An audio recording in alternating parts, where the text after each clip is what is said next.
Good evening, ladies and gentlemen, and welcome to another scene set in Odessa the Dark Crusade Season 2. Tonight we set the scene of Madeleine and her autoflagellum.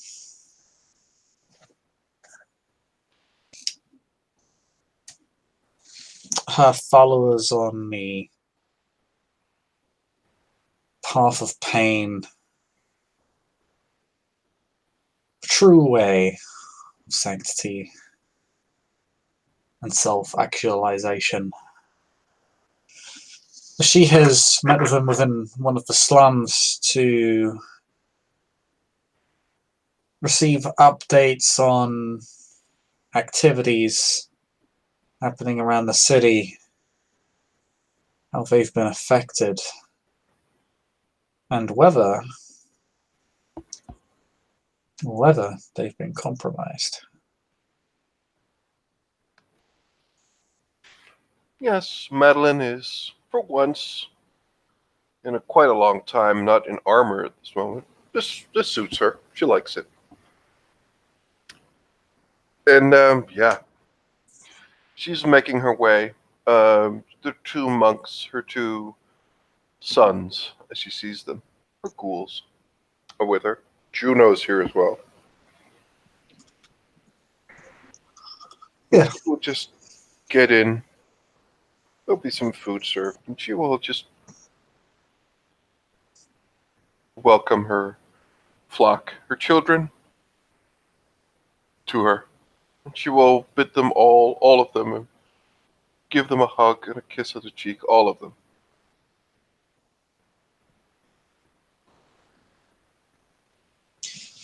There are many. Your cult has grown rather large.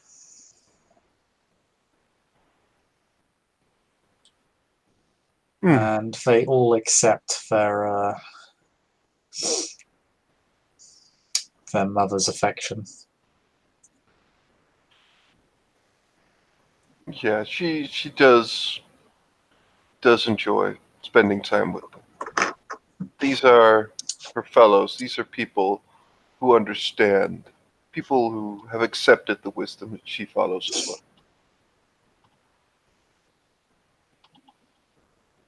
Question is, are all of these people really in it? She'll go to Juno and she'll just say, so,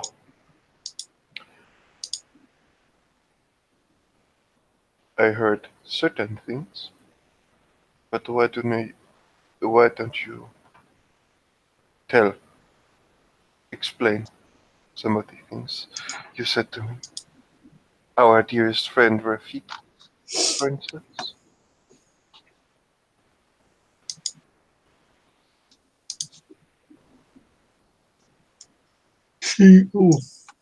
Apologies. Juno,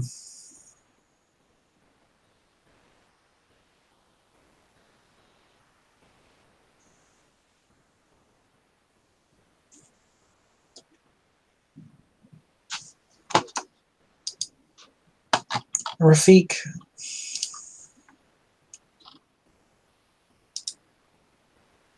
has shown a sudden curiosity in us.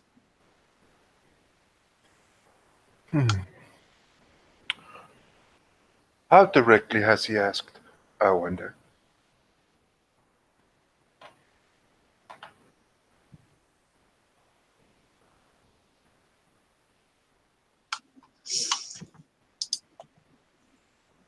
He hasn't asked about us, directly speaking.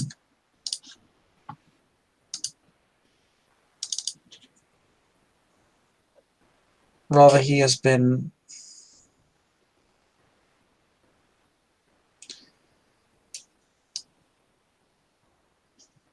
attempting to pry into my personal life, as well as yours. The questions he asked, I can only imagine he was trying to learn about you through me.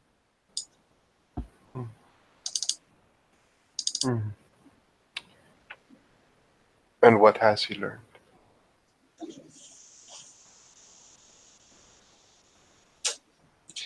Nothing that he doesn't already know about you. Good. Well, perhaps we should welcome him into our family. Or perhaps we shall have to do certain things that, however regrettable, might be required.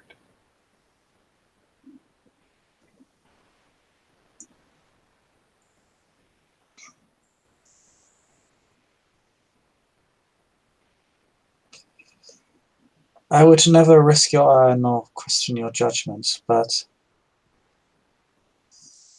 But you should. I have taught you better than that. I wish for your perspective. Dearest Juno, I do not wish for you to hold your tongue. Neither any of you. As she looks around.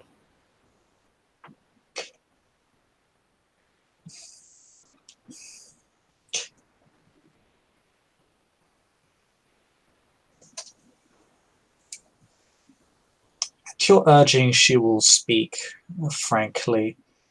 You know that as your ghoul, It's hard. she only ever wishes to please you, and you always have to remind her to speak Hmm. honestly, or she will default to merely attempting to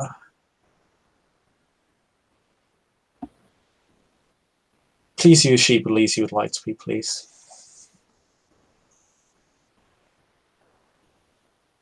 As she said, she cannot bring herself to risk raising your ire, so she never does until you either go out of your way to ask her to.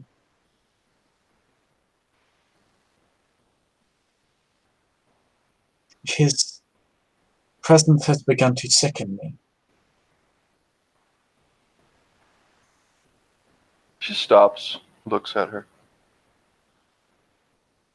Please tell me, in what way you mean it sickens you?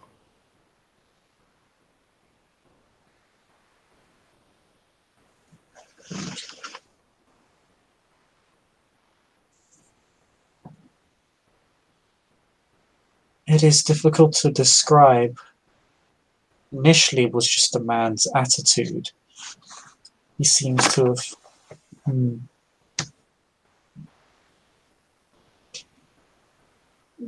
taken upon a more passionate bent recently.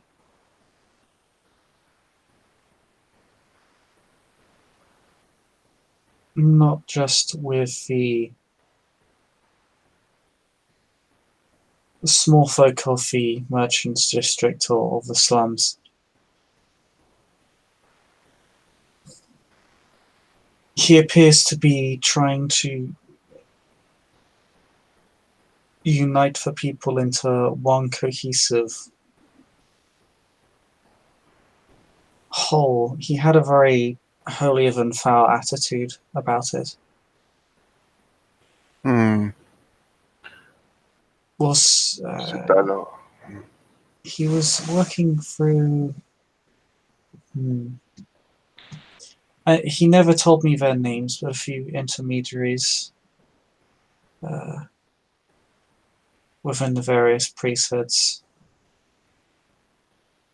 I see. I know he's always done this, but He has become convinced that, I suppose. Oh, well. he's become very. Do you know if he has any friends? Any new people he has begun consulting with?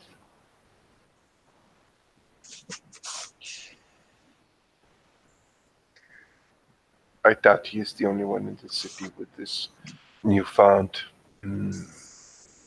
purpose. Seal. I'm not sure how much I can tell you. I stopped meeting with him when I began to gain the cold sweats around him. Wise. Very wise. I was uncertain whether this was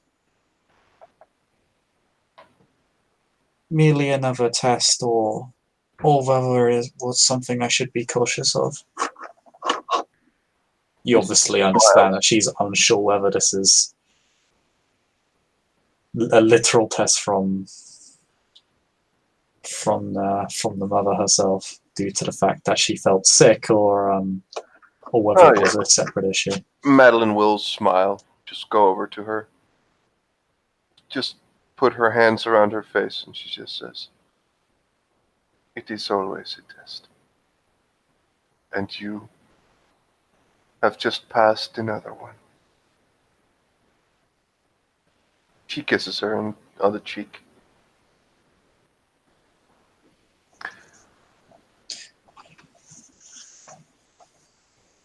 But She has the smile of a child that's just been pat on the head. mhm, well, this will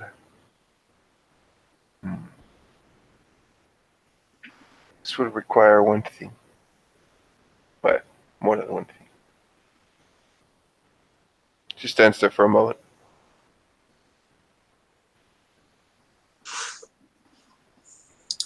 Do you know where he is, most nights?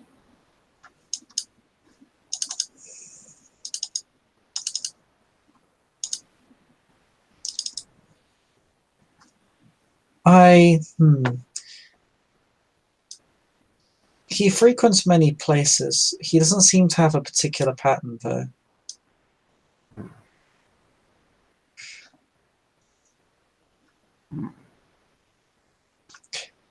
Although he is seen more often in the Merchants District than anywhere else. It always has been his port of call.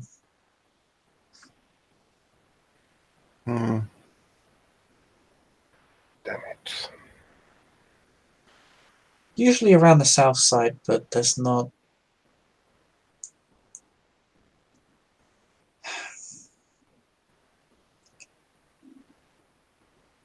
I know a few places he frequents, but again, not with any particular pattern. I could find out, though, for places he will be. Hmm. He has a lot of friends. They'll know where he goes, who he meets up with, when. Your safety at this time is paramount. If you are to inquire, then inquire lightly, as lightly as possible. I will ensure there is a layer of separation between me and him. Good. We wish any renewed interest from our side should not be shown. Not at this time. I doubt he is willing to talk when it comes to it. Hmm. There is a couple of ways we can solve this. I know that our friendship with him connects us with so many people in his city. If a tragedy were to befall the city, and such a esteemed member of the common people's sphere, the common people's, well, union, a man as this were to be befalled by a tragic fate, what would be the result? Would there be someone to take his place, to pick up the pieces?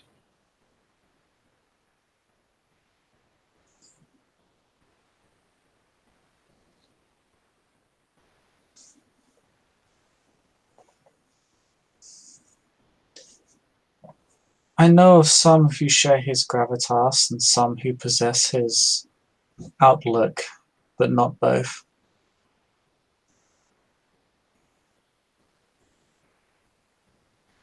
Hmm.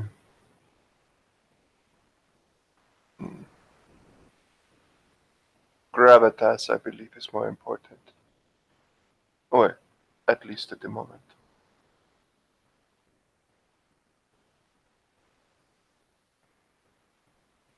He wishes to bring people together. his new. I will either have to meet him or find some way to get closer to him.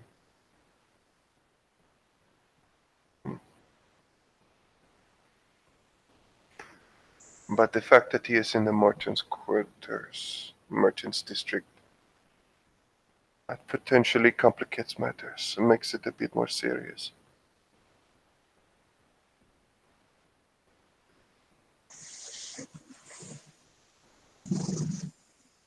Hmm. See to this, Juno. We must have plans to meet him at some point. And I will have to inform certain people.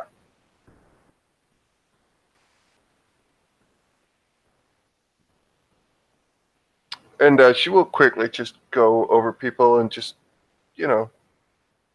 again, we'll make sure that everyone is well. But she is gonna write. Actually, she's gonna try and attempt to get a hold of Omar. It wouldn't be the seneschal, not yet. Yeah, it's fairly easy for you to set up a meeting of Emma.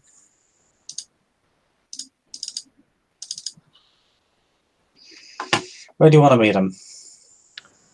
I'm guessing it doesn't matter because it's Omar, so he's just around. Like, he'll just fucking pop up. But especially if you're in the merchant's quarter, then it's just like, oh, it's Omar. Like, obviously. But no, it's she will. If he is okay with it, it could be in his place. That would be fine. Yeah, you can meet him you can meet him within his domain. He sets up a meeting with you with surprising speed. He has a few known drop-offs and proxies he can go to. Ultimately, all manner of documents wind up on his desk, and your request for a meet will be one of them.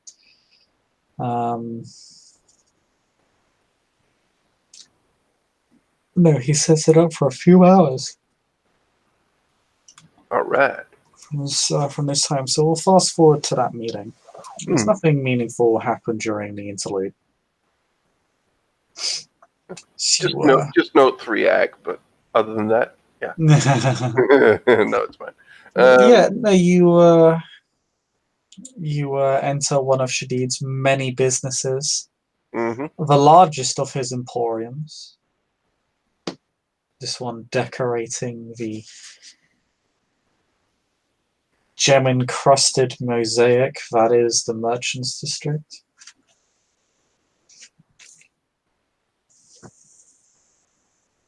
And you walk in, and you'll find Shadid already waiting for you in the main hall. Ah, my dear great auntie, it is good to see you again. I think I may have missed out a great fair. Why? Whatever the relation, it is always good to see you. And I am sorry to disrupt any business you might have had. But I have just been privy to some information that might concern our fellow area of the city, well, of our interest.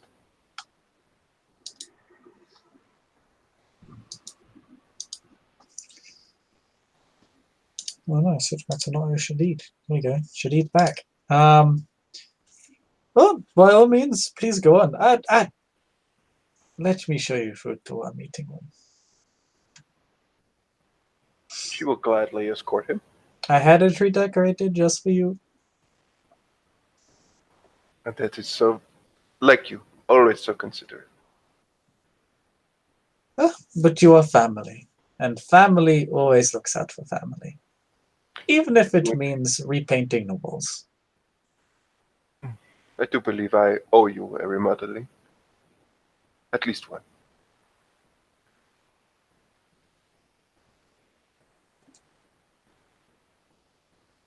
I would not turn you down. Well, we will have to consider that, however, and a bit later.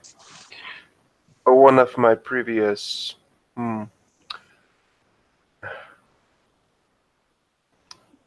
anchors or informants, hmm, a pillar within the community, the small folk community of this fine city.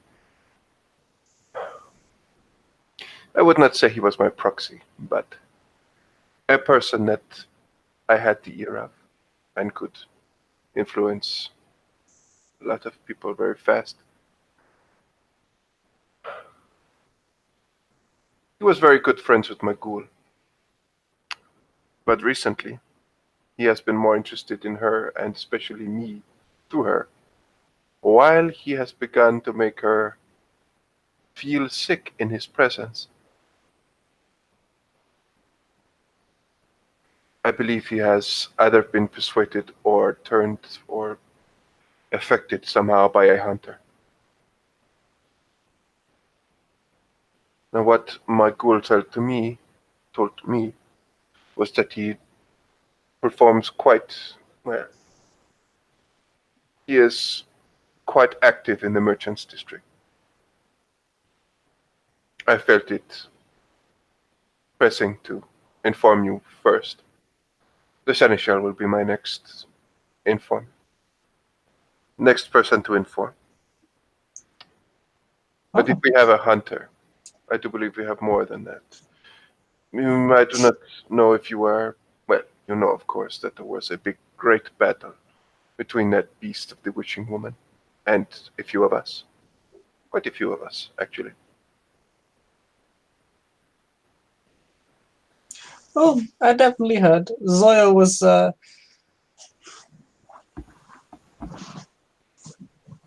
quite loose-lipped with that particular encounter. It was very entertaining. But I'm glad you pulled through. I Hmm. could never take such brave and daring actions as yourself. You might I'd be. surprise yourself, Omar. I think you are quite brave. Oh no, I am nothing but a liability on the battlefield. It is why I pay people to do it for me. Hmm. And that might not be battlefield prowess, but it is quite wise to do so in its stead. But there were more mortals that night. There were more mortals fighting the beast and fighting, I believe, well, us, if we are not careful. Which means that there is quite a few hunters present in the city. And we now know that potentially one of them is in the merchants district already. His name is Rafik, and I am gathering information on him as we speak, hopefully.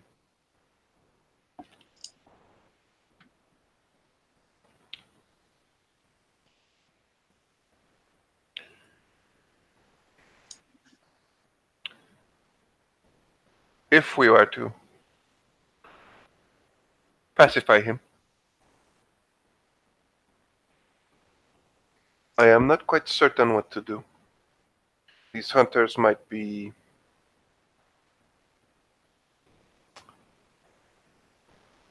somewhat unfocused, since they cannot distinguish between clans and, well, us or infernalists. The infernalist is perhaps the reason they are here, and I do not know, but I have been thinking, if we had the opportunity, why not point them in the direction of the infernalists?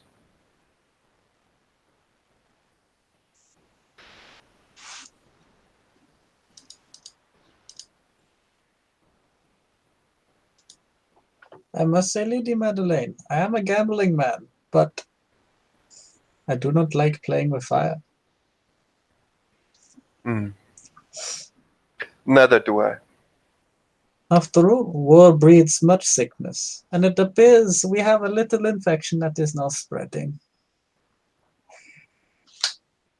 Quite. We would not want it to grow too virulent.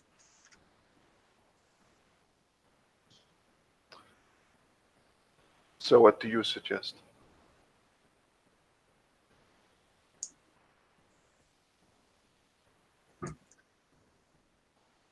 He thinks to himself, taps his chin. It is a very tough decision. On one hand,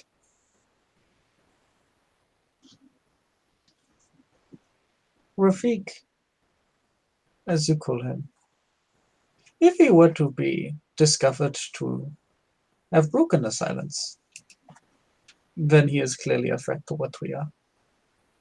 And we would have to destroy him. It would be our duty. But at the same time,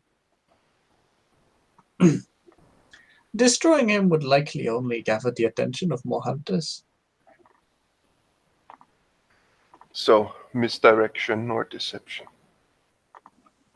I can work within these. He would have to be destroyed discreetly. You could do it yourself, or you could have some friends do it for you. Or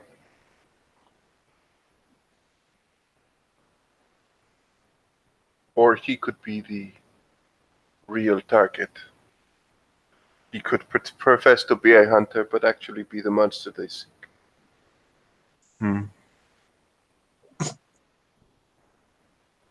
It would take convincing, I know.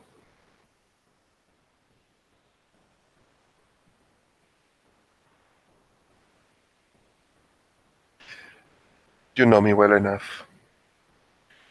I have to work on my discreet approach to certain problem solving.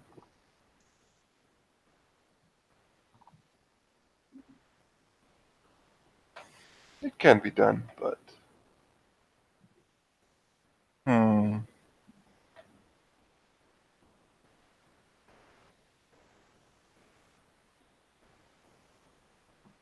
I thank you for your suggestions.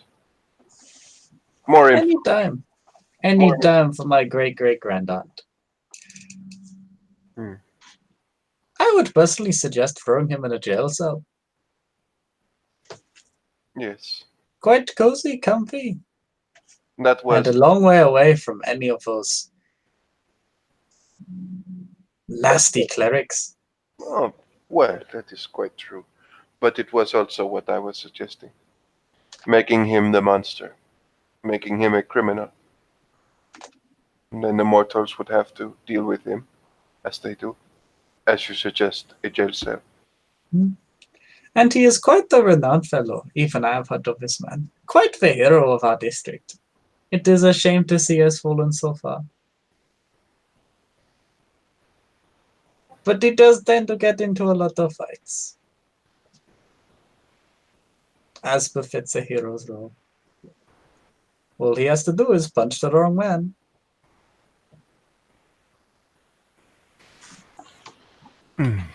Or punch me.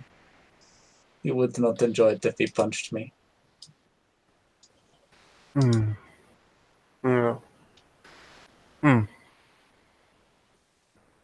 I will have to make a decision on this. Do you think I would need to bother the seneschal with this? Before I have more concrete information. Well, most certainly. If it is a hunter, then you should inform the seneschal immediately so that the main can prepare for this. And if any other Canaanites are involved in him, they can extricate themselves from the situation before it gets too bloody for them. Or shiny, depending on how he intends to approach them. Well, then that is my next step. I thank you very much for your time.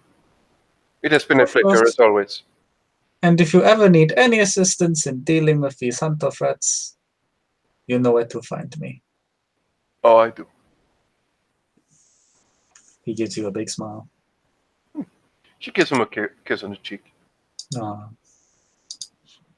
He approves.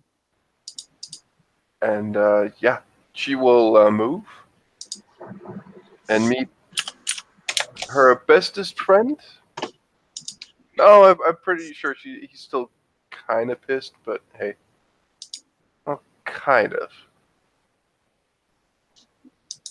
He was close to cutting her head off. But anyways, she's going to go talk to the Seneschal.